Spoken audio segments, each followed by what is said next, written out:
인간은 왜 사는 걸까요? 애초에 인간은 왜 생겼을까요? 인간이 어떻게 존재하게 되었는지, 인간이 무엇을 위해 존재하는지에 대한 궁금증은 굉장히 원초적인 질문이자 근본적인 질문입니다. 많은 사람들이 이에 대한 답을 찾기 위해 열심히 노력했지만요, 그 누구도 이에 대한 답을 찾아내지 못했어요. 시간이 모자라서 그랬을까요? 아니면 아직 기술이 덜 발달해서요? 아니죠. 이에 대한 답은 우리 인간이 도달할 수 없는 영역의 것이기 때문입니다. 인간의 능력 밖이라는 거죠. 우리가 왜 생겼는지, 우리가 무엇을 위해 사는지, 이것에 대한 답을 스스로 찾아내는 것은 우리의 능력 밖의 일이라는 겁니다. 하지만 우리는 답을 알고 있죠. 성경이 이에 대하여 명확한 해답을 주고 있기 때문입니다. 성경은 우리가 하나님께 창조되었으며 하나님의 영광을 위하여 살아간다 라고 분명하게 말합니다. 인간은 우연히 생겨난 존재도 아니고 우연히 생겨난 김에 태어난 김에 살아가는 존재도 아니라는 거예요. 인간은 매우 특별한 존재입니다. 그 어떤 생명체에게도 없는 놀라운 능력을 가지고 있죠.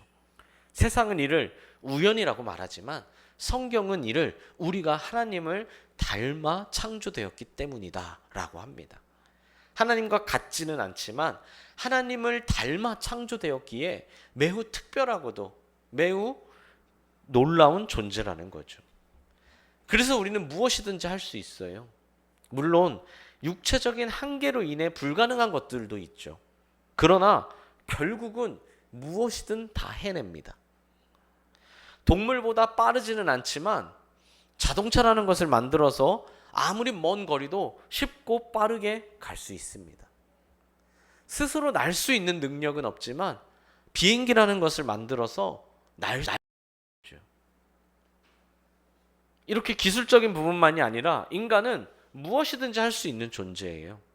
이는 좋은 쪽으로는 그 누구도 해낼 수 없는 사랑이나 희생이나 섬김과 같은 일을 할 수도 있고요. 나쁜 쪽으로는 그 누구도 감히 상상하기도 어려운 악한 모습을 보여주기도 합니다. 그래서 오늘 성경은 모든 것이 가하나 모든 것이 유익한 것은 아니다 라고 하고요.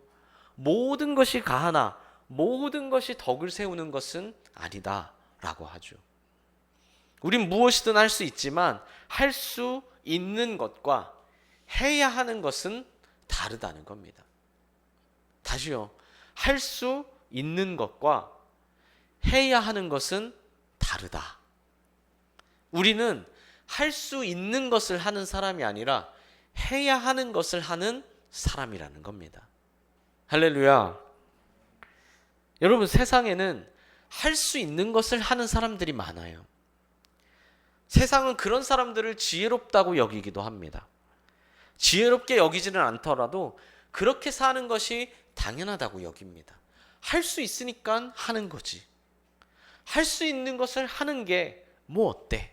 라고 하면서요. 그러나 성경은 할 수 있는 것을 하는 사람이 아니라 해야 하는 일을 하는 사람이 되라고 하죠.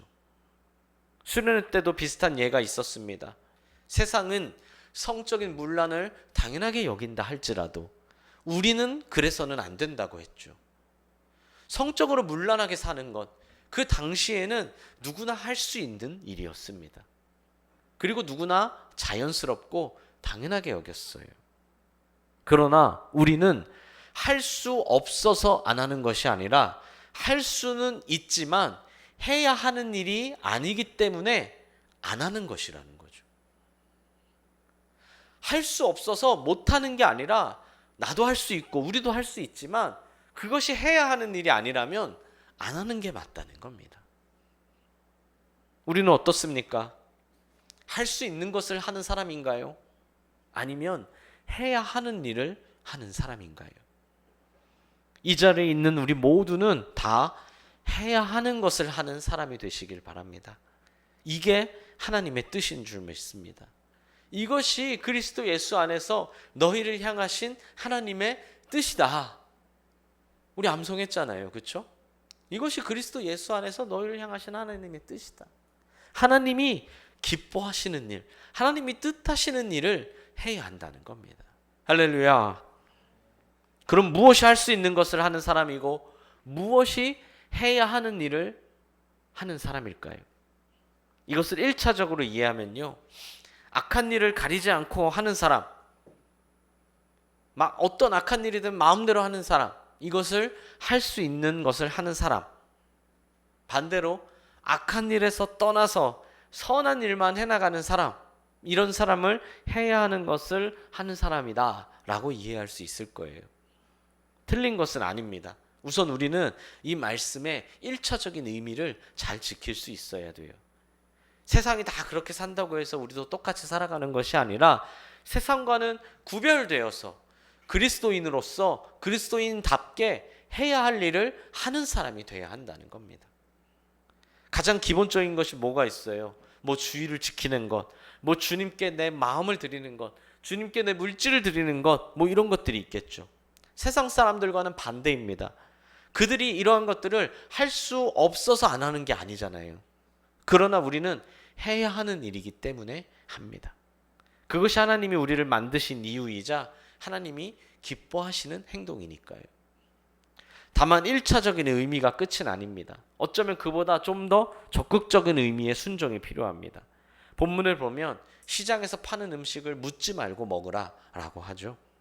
당시에는요, 이 우상을 제사하는 데 쓰였던 제물들이, 음식들이 시장에서 굉장히 흔하게, 굉장히 상당수를 차지하게 팔리고 있었습니다. 그러니까 내가 음식을 사 먹으러 가서 이 음식들을 고르면 거의 웬만하면 다 우상을 숭배하는 데 쓰였던 음식일 확률이 높다는 거예요. 그리스도인이 우상을 숭배하는 데 쓰였던 음식을 먹으면 되겠습니까? 당연히 안 되겠죠. 하지만 현실적으로 다 피하기가 어려웠습니다.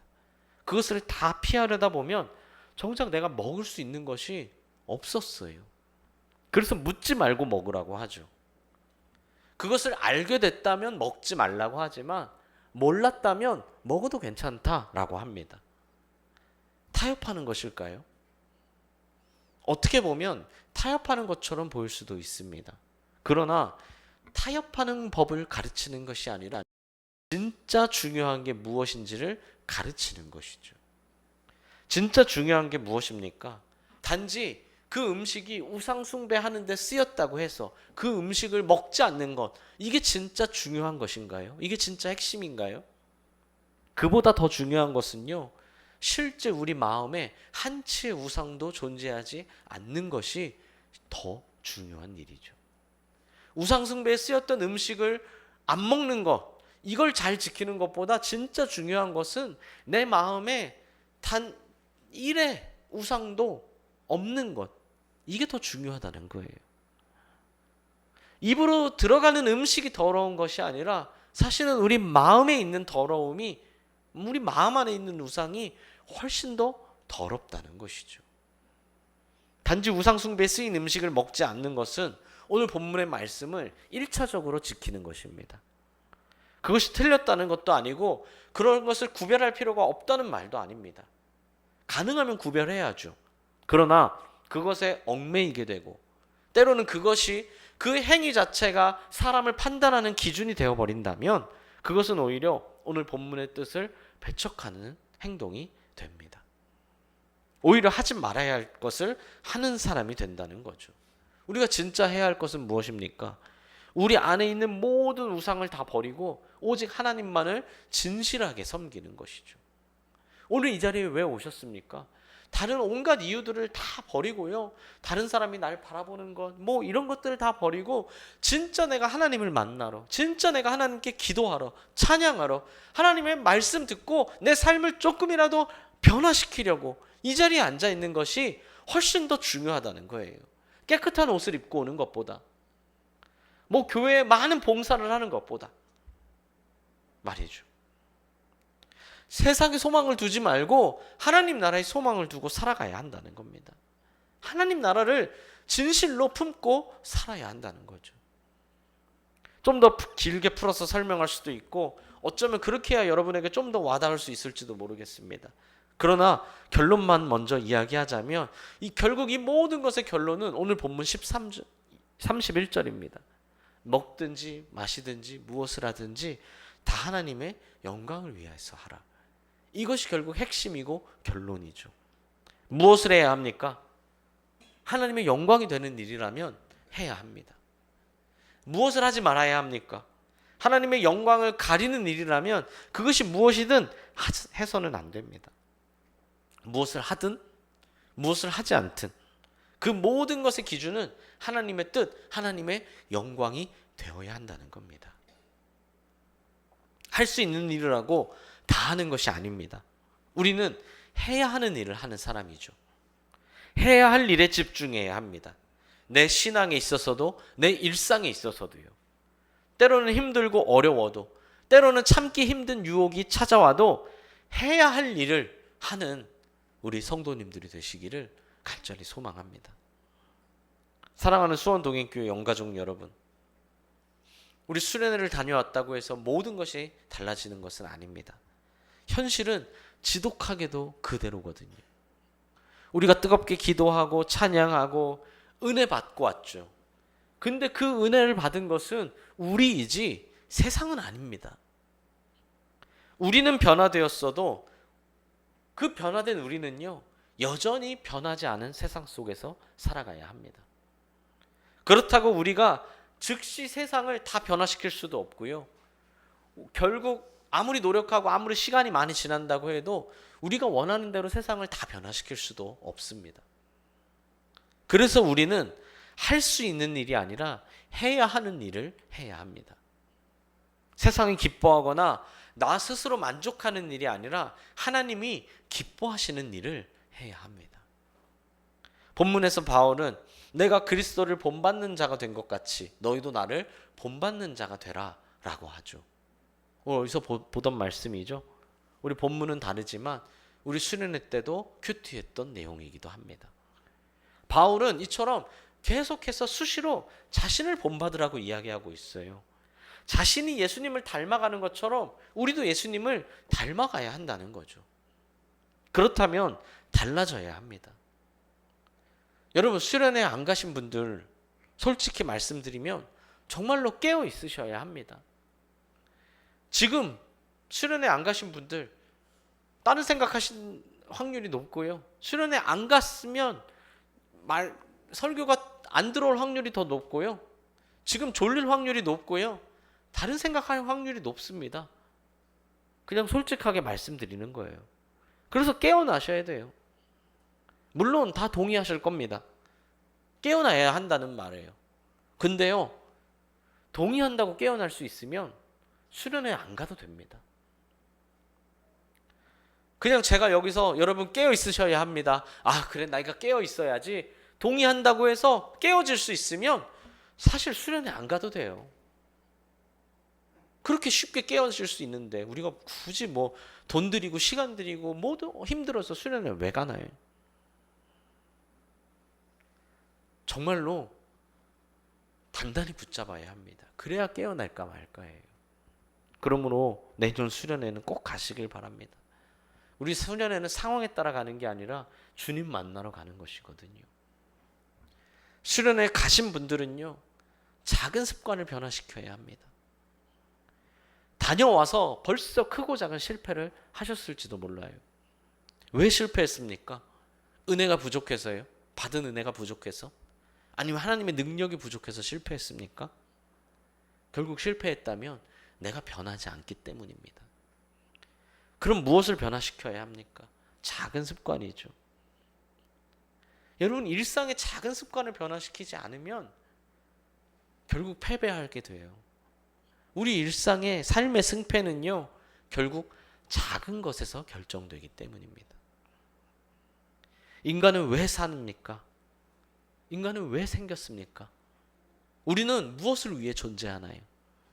성경은 아까 말씀드린 것처럼 하나님께 창조되었고 하나님의 영광을 위해 살아가야 한다라고 말하죠. 그리고 이를 위해 우리는 먹든지 마시든지 무엇을 하든지 다 하나님의 영광을 위해서 해야 합니다. 하나님의 영광을 위해서라면 할 수 있어도 하지 마십시오. 인내함으로 승리해야 합니다. 하나님의 영광을 위해서라면 고될지라도 해내십시오. 그것이 풍성한 열매를 맺는 비법입니다. 하나님을 향한 나의 강한 믿음과 견고한 다짐을 결코 잃어버리지 마십시오. 여러분의 그 소중한 결단이, 우리 지난 한 주간 했던 그 소중한 결단, 마음이나 생각이나 말만이 아니라 실천으로 옮겼던, 정말 고민하다가 할까 말까 하다가 결국 지켰던 그 믿음의 행동이 이미 하나님께 큰 영광과 기쁨이 되었습니다. 이미 하늘에 기록되었다는 거예요. 내가 할까 말까 고민하다가 해야 하는 일이라서 한 것. 할까 말까 하다가 하나님의 영광을 가릴 것 같아서 하지 않았던 그것. 이미 하나님이 기쁨이 되고 하늘에 기록되었어요. 그리고 하나님은 또다시 기다리고 계십니다. 우리의 믿음과 다짐이 계속 이어지기를. 용기 내어 실천으로 옮긴 그 믿음의 삶이 끊어지지 않기를 간절히 기대하며 기다리고 계십니다. 하나님이 나를 기다리신다는 거예요. 내 믿음의 삶을, 행동을, 결단을 끊어지지 않고 이어지길요. 2026년이 이제 절반도 안 남았습니다. 남은 시간을 주님과 동행하며 주님을 기쁘게 하며 살아가는, 하나님의 영광을 위해 살아가는, 할 수 있어도 영광을 위해 하지 않고 하기 싫어도 영광을 위해 해내는 우리 모든 영가족들이 되시기를 간절히 소망합니다.